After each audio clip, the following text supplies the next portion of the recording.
ನಾವು ನಮ್ಮ ಲೈಫಲ್ಲಿ ನಾವಾಗೆ ಮಾಡ್ತಾ ಹೋಗೋದು ಒಂದು ಕಡೆ ಆದರೆ ಅದಾಗೆ ಆಗ್ತಾ ಹೋಗೋದು ಇನ್ನೊಂದು ಕಡೆ. ಇಂಥದ್ರಲ್ಲಿ ಕ್ರೈಮ್ ಕೂಡ ಒಂದು. ಆಸೆ, ಅಸೂಯೆ, ಕೋಪ, ಸೇಡು, ಹೀಗೆ ಕ್ರೈಮ್ಗೆ ಹಲವಾರು ಕಾರಣಗಳಿರುತ್ತೆ.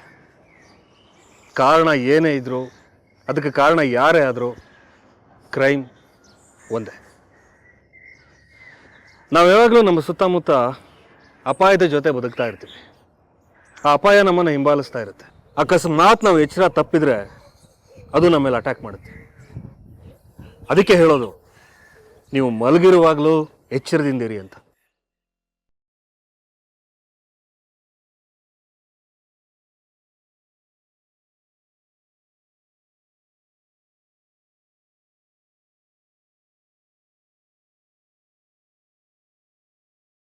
ನಿನ್ ಮುಖದಲ್ಲಿ ಕಾಣ್ತಿರೋದು ನಾಚಿಕೆನಾ ಅಥವಾ ಬೇಸರನಾ? ಗೊತ್ತಿಲ್ಲ. ಯಾಕೆ ಬೇಜಾರು? ಇಲ್ಲ, ಹಾಗೇನಿಲ್ಲ.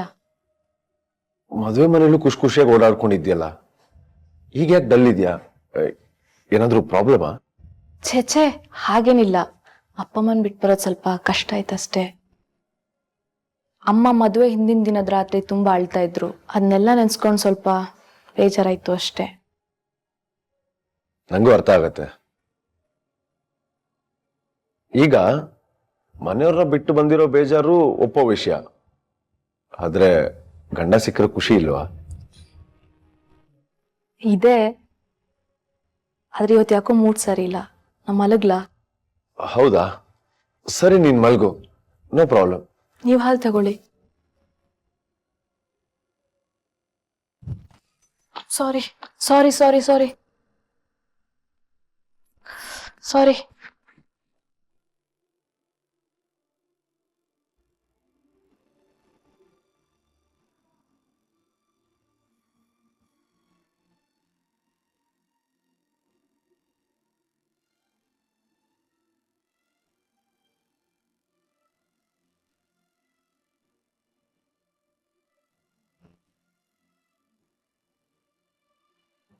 ಈಗ ನಿಮ್ ಮುಖದಲ್ಲಿ ಗಂಡ ಸಿಕ್ಕಿರೋ ಖುಷಿ ಕಾಣ್ತಿದೆ. ಹೌದು, ಇರ್ಬೋದು.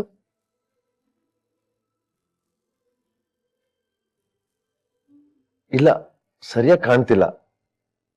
ಸರಿಯಾಗಿ ಕಾಣ್ಬೇಕು ಅಂದ್ರೆ ಕಾಣಿಸ್ಬೇಕು ಅಂದ್ರೆ ಲೈಟ್ ಆಫ್ ಮಾಡ್ಬೇಕು. ಅಯ್ಯೋ ರೀ,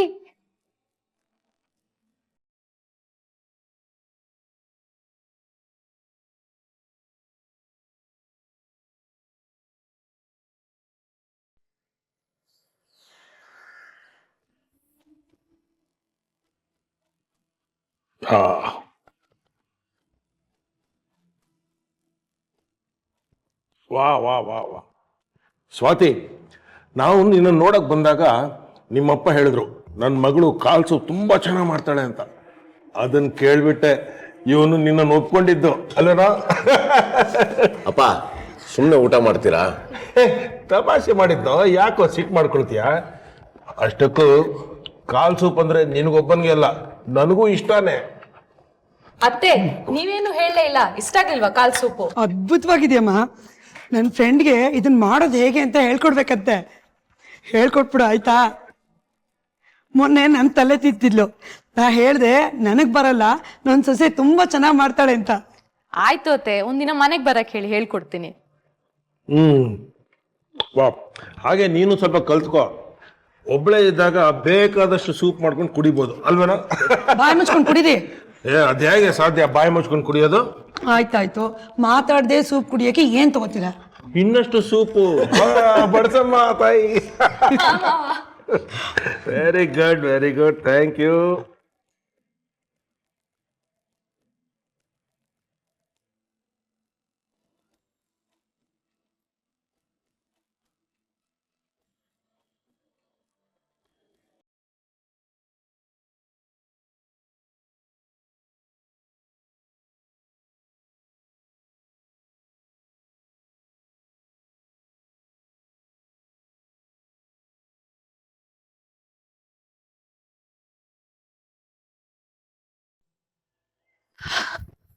ನನ್ ಕೈಲಾಗಲ್ಲಪ್ಪ, ಸುಸ್ತಾಯ್ತು. ಯಾಕೆ?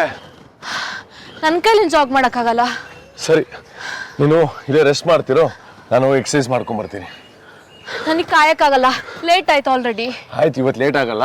ಒಂದ್ ವೇಳೆ ಲೇಟ್ ಆಯ್ತು ಅಂದ್ರೆ ಅಲ್ಲಿ ನೋಡಲಿ ಆಂಟಿಗರೆಲ್ಲ ಅಲ್ಲಿ ಲಾಫಿಂಗ್ ಎಕ್ಸಸೈಸ್ ಮಾಡ್ತಾರೆ, ನೀನು ಜಾಯಿನ್ ಆಗು. ರೀ ಆಯ್ತಾಯ್ತು, ಇವತ್ತು ಬೇಗ ಬರ್ತೀನಿ. ಸರಿ, ಬೇಗ ಬನ್ನಿ. ಯಾ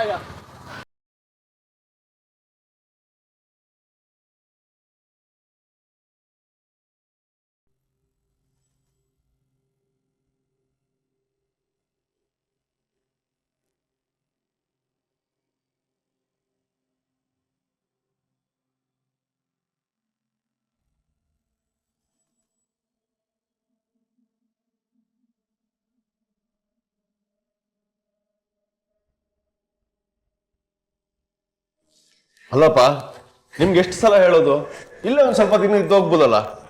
ಮನೆಗೆ ಹೋಗಕ್ಕೆ ಏನ್ ಅರ್ಜೆಂಟ್ ಮಾಡ್ತಿರೋ ಏನೋ. ಅಲ್ವೋ, ಇಲ್ಲೇ ಸುಮ್ಮನೆ ಇದ್ದು ಇದ್ದು ಬೇಜಾರಾಗೋಗಿದೆ ಕಣೋ. ಅಮ್ಮ, ಬೇಜಾರಾದ್ರೆ ದೇವಸ್ಥಾನ, ಪಾರ್ಕ್ ಅಂತ ಹೋಗಿ ಬರ್ಬೋದಲ್ಲ. ಬೇಡ ಕಣೋ, ಇನ್ನು ಅಲ್ಲಿ ಆ ಮನಸ್ಥಿತಿ ಬೇರೆ ಏನಾಗಿದೆಯೋ ಏನೋ ನೋಡ್ಬೇಕಲ್ವ. ಮಾವ, ನಿಮ್ ಮನೇನ್ ಯಾರು ಹೊತ್ಕೊಂಡು ಹೋಗಲ್ಲ. ಅಷ್ಟಕ್ಕೂ ಹೋಗ್ ಮಾಡೋದೇನಿದೆ, ಇಲ್ಲೇ ನಮ್ ಜೊತೆ ಹಾಯಾಗಿದ್ಬಿಡಿ. ಇಲ್ಲಮ್ಮ, ಹೋಗಿ ಬರ್ತೀವಿ. ನೀವಿಬ್ರು ಆರಾಮಾಗಿ ಎಲ್ಲ ಕಡೆ ಸುತ್ತಾಡ್ಕೊಂಡು ಬನ್ನಿ. ಹೌದಮ್ಮ, ಇನ್ನೊಂದ್ಸಲ ಬರ್ತೀವಿ, ಬೇಜಾರು ಮಾಡ್ಕೋಬೇಡ. ಸರಿ, ಇನ್ನೇನ್ ಹೇಳಿ, ನೀವ್ ಯಾವತ್ತಾನೆ ನನ್ನ ಮಾತು ಕೇಳಿದ್ದೀರಾ? ಸರಿ ಕಣೋ, ಬರ್ತೀವಿ ನಾವು. ಸರಿ, ಬರ್ತೀವಮ್ಮ. ಸರಿ, ಬರ್ತೀವಿ. ಸರಿ ಮಾವ. ಇರ್ಲಿ ಇರ್ಲಿ, ದೇವ್ರ ಒಳ್ಳೇದ್ ಮಾಡ್ಲಿ. ಜೋಪಾನ ಕಣೋ, ಒಳ್ಳೇದ್ ಮಾಡ್ಲಿಕ್ಕಂದ. ಮನೆ ಕಡೆ ಜೋಪಾನ, ಆಯ್ತಾ? ಹುಷಾರಪ್ಪ. ಕೊಡು ಕೊಡು ಕೊಡೋರ್ಗೆ. ನಾನು ಬರ್ತೀನಿ, ಬಾರಮ್ಮ. ಬಾಯ್ ಅತ್ತೆ, ಬಾಯ್ ಮಾವ. ಹೂಮ್ಮ.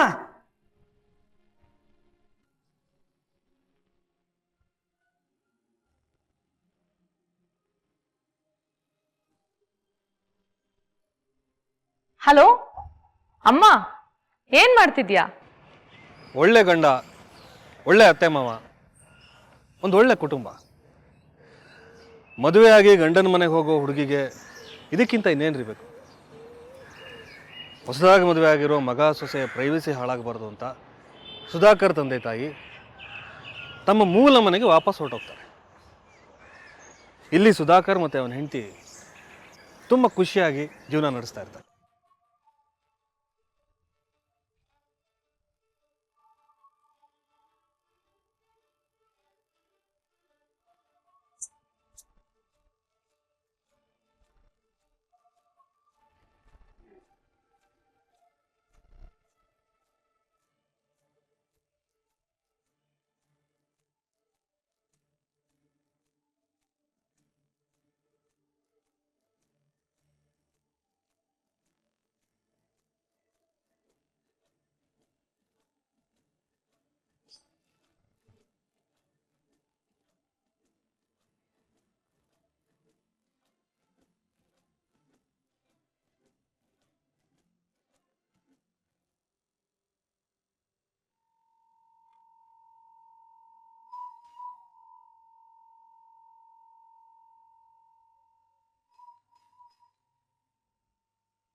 ಯಾಕ್ರಿ ಹಾಗ್ ನೋಡ್ತಿದ್ದೀರಾ? ಒಳ್ಳೆ ತಿನ್ನೋ ತರ.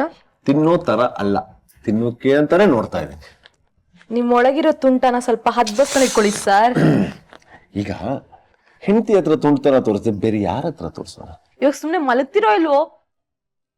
ಮಲ್ಗಕ್ಕ ನಾವು ಮದುವೆ ಆಗಿದ್ದು. ನಿಮಗೆ ಯಾವಾಗ ಬುದ್ಧಿ ಬರುತ್ತೆ? ಒಂದು ಮಗು ಆದ್ಮೇಲೆ. ಅವಾಗ ಬುದ್ಧಿ ಬರುತ್ತೆ ಅನ್ನೋದೇನ್ ಗ್ಯಾರಂಟಿ? ಗ್ಯಾರಂಟಿ ಬಗ್ಗೆ ಗೊತ್ತಿಲ್ಲ, ಆದ್ರೆ ಟ್ರೈ ಮಾಡೋಣ, ಬಂದ್ರು ಬರ್ಬೋದೇನೋ. ಬರ್ಲಿಲ್ಲ ಅಂದ್ರೆ? ಬರ್ಲಿಲ್ಲ ಅಂದ್ರೆ ದೊಡ್ಡವ್ರು ಹೇಳಿದಾರಲ್ಲ, ಮಾರಳಿ ಯತ್ನವ ಮಾಡು ಅಂತ. ಎರಡನೇದು ಟ್ರೈ ಮಾಡೋಣ. ನನ್ಗೆ ಹೊಡಿಚ, ನನ್ಗೆ ಹೊಡಿಚ, ನನ್ಗೆ ಹೊಡಿತೀನಿ, ನನ್ಗೆ ಹೊಡಿಚ, ನನ್ಗೆ ಹೊಡಿಚ, ನನ್ಗೆ ಹೊಡಿಚ. ಹಾ ದೇವ್ರೆ, ಮೋಸ್ಟ್ಲಿ ಕರೆಂಟ್ ತೆಗ್ದವನ್ಗೂ ಹೊಸದಾಗ ಮದುವೆ ಆಗಿರ್ಬೇಕು. ಜೈ ಕರೆಂಟೇಶ್ವರ, ಅವ್ನಿಗೆ ಒಳ್ಳೇದ್ ಮಾಡಪ್ಪ. ಬಿಡ್ರಿ ಬಿಡ್ರಿ ಬಿಡ್ರಿ.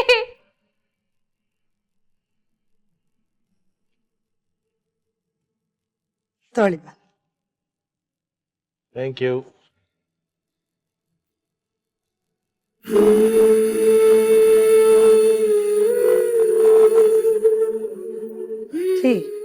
ನಮ್ಮ ಸ್ವಾತಿ ನೋಡಿದ್ರೆ ಏನ್ ಅನ್ಸುತ್ತೆ ರೀ ನಿಮ್ಗೆ? ಒಳ್ಳೆ ಕುಟುಂಬದಿಂದ ಬಂದ್ ಹುಡುಗಿ, ನಮ್ಗೆಲ್ರಿಗೂ ಚೆನ್ನಾಗಿ ಅಡ್ಜಸ್ಟ್ ಆಗ್ತಾಳೆ ಅಂತ ಅನ್ಸುತ್ತೆ. ಹೌದ್ರಿ, ಅವ್ರ ಅಪ್ಪ ಅಮ್ಮ ಅವಳನ್ನ ತುಂಬಾ ಚೆನ್ನಾಗಿ ಬೆಳೆಸಿದ್ದಾರೆ. ನಮ್ಮ ಸುಧಂಗ್ ಒಳ್ಳೆ ಹುಡುಗಿ ಸಿಕ್ಕಿದ್ಲು ಅಲ್ವಾ? ಅಂತೂ ನನ್ನ ಮಗನಿಗೆ ಅಪ್ಪನಾಗಿ ನನ್ನ ಜವಾಬ್ದಾರಿ ಮುಗೀತು. ಇನ್ನು ನನ್ನ ಮಗ ಒಬ್ಬ ಅಪ್ಪ ಆಗ್ಬಿಟ್ರೆ ಮೊಮ್ಮಗುನ ಆಡಿಸ್ಕೊಂಡು ಆರಾಮಾಗಿ ಇದ್ಬಿಡ್ತೀನಿ. ಮೊಮ್ಮಕ್ಕಳನ್ನ ಆಡ್ಸೋ ಆಸೆ ನನಗೂ ಇದೆ ರೀ. ಆದ್ರೆ ಅವ್ರಗಳ ಪ್ಲಾನ್ ಅದೇನಿದೆಯೋ ಏನೋ ಯಾರಿಗ್ ಗೊತ್ತು. ಅದು ನಿಜ, ಅವರೆಲ್ಲ ಈಗಿನ ಕಾಲದ ಹುಡುಗರು ಕಣೆ, ಏನೇನೋ ಪ್ಲಾನ್ಸ್ ಇರುತ್ತೆ ಅವ್ರದ್ದೇ. ಹೌದು, ಆಕ್ಚುಲಿ ಹೇಳ್ಬೇಕು ಅಂದ್ರೆ ಈಗಿನ ಕಾಲದಲ್ಲಿ ಅದೆಲ್ಲ ಇಲ್ಲ ಅಂದ್ರೆ ಬದುಕೋದು ತುಂಬಾ ಕಷ್ಟನೇ. ಅದೇನ್ ಪ್ಲಾನೋ ಏನೋ.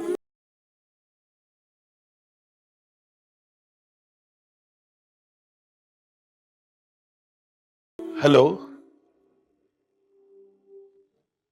ಹಲೋ, ಏನೋ, ಎಲ್ಲಿ, ಯಾವಾಗ? ಓ ಮೈ ಗಾಡ್.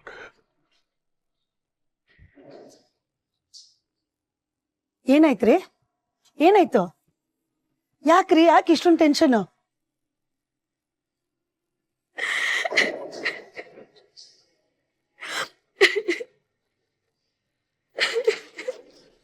ಸ್ವಾತಿ, ಸ್ವಾತಿ, ಏನಿದೆಲ್ಲ? ಹೇಗಾಯ್ತು? ಹೇಗಿದ್ದಾನ ಅವನು? ಮಾವ ಅದೇನಾಯ್ತು ಅಂದ್ರೆ, ಸರಿ ನೀವು ಹೋಗಿ ಎಕ್ಸರ್ಸೈಸ್ ಮಾಡ್ಕೊ ಬನ್ನಿ. ಹೌದಾ, ಸರಿ. ಇವಾಗೇನು ಜಾಸ್ತಿ ರಶ್ ಇರಲ್ಲ, ಬೇಗ ಮುಗಿಸ್ಕೊಂಡು ಬಂದ್ಬಿಡ್ತೀನಿ. ಸರಿ, ನೋ ಪ್ರಾಬ್ಲಮ್, ಆರಾಮಾಗಿ ಬನ್ನಿ.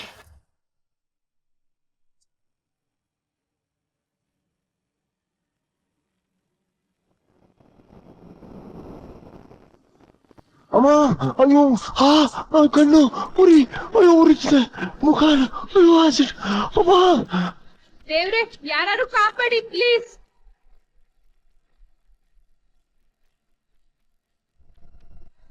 ಅವ್ನು ಯಾರು, ಇವ್ರಿಗೆ ಯಾಕೆ ಆಸಿಡ್ ಆಗ್ತಂತ ಒಂದು ಗೊತ್ತಾಗ್ತಾ ಇಲ್ಲ. ದೇವ್ರೆ, ನನ್ನ ಮಗ ಯಾರ ತಂಟೆಗೂ ಹೋಗೋದಿಲ್ಲ, ಅಂಥದ್ರಲ್ಲಿ ಅವನು ಈ ರೀತಿ ಯಾರು ಮಾಡಿದ್ರು? ಸಮಾಧಾನ ಮಾಡ್ಕೋ ಸ್ವಾತಿ, ಅವನಿಗೇನು ಆಗಲ್ಲ. ಡಾಕ್ಟರ್ ಏನ್ ಹೇಳ್ತಾರೆ ನೋಡೋಣ.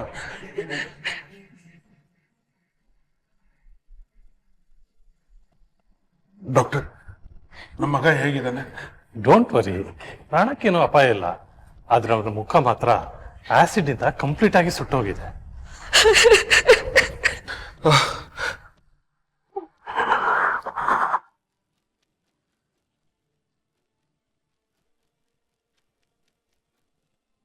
ಸ್ವಾತಿ, ಸಮಾಧಾನ ಮಾಡ್ಕೊಳಮ್ಮ. ಅಪ್ಪ, ನನಗೇನ್ ಮಾಡ್ಲಪ್ಪ? ಡಾಕ್ಟರ್, ನಮ್ಮ ಮಗ ಯಾರ ತಂಟೆಗೂ ಹೋಗೋದಿಲ್ಲ. ಯಾರು ಯಾಕೆ ಹೀಗೆ ಮಾಡ್ತಾರೆ? ನೀನ್ ಸಮಾಧಾನ ಮಾಡ್ಕೋ, ನಾನು ಮಾತಾಡ್ತೀನಿ ಡಾಕ್ಟರ್ ಹತ್ರ. ಡಾಕ್ಟರ್, ಈಗ ಮುಂದೆ ಏನ್ ಮಾಡ್ಬೇಕು? ಅವ್ರ ಮುಖ ಸರಿಯಾಗ್ಬೇಕು ಅಂದ್ರೆ ಪ್ಲಾಸ್ಟಿಕ್ ಸರ್ಜರಿ ಮಾಡದೆ ಬೇರೆ ದಾರಿನೇ ಇಲ್ಲ. ಡಾಕ್ಟರ್, ಏನ್ ಬೇಕಾದ್ರೂ ಮಾಡಿ, ಆದ್ರೆ ನನ್ನ ಮಗನ ಮುಖ ಮಾತ್ರ ಮುಂಚಿನ ತರ ಆಗ್ಬೇಕು ಪ್ಲೀಸ್. ಹೌದು ಡಾಕ್ಟರ್, ಖಂಡಿತ ಆಗುತ್ತೆ. ಆದ್ರೆ ಟ್ರೀಟ್ಮೆಂಟ್ಗೆಲ್ಲ ತುಂಬಾ ಜಾಸ್ತಿನೇ ಖರ್ಚಾಗುತ್ತೆ. ಆಗ್ಲಿ doctor, don't worry about the expense. ಖರ್ಚು ಎಷ್ಟಾದ್ರೂ ಪರವಾಗಿಲ್ಲ, ನಮಗೆ ನಮ್ಮ ಮಗ ಮೊದ್ಲಿನ ತರ ಆಗ್ಬೇಕು ಅಷ್ಟೇ ಪ್ಲೀಸ್. ಆಗುತ್ತೆ, ಡೋಂಟ್ ವರಿ.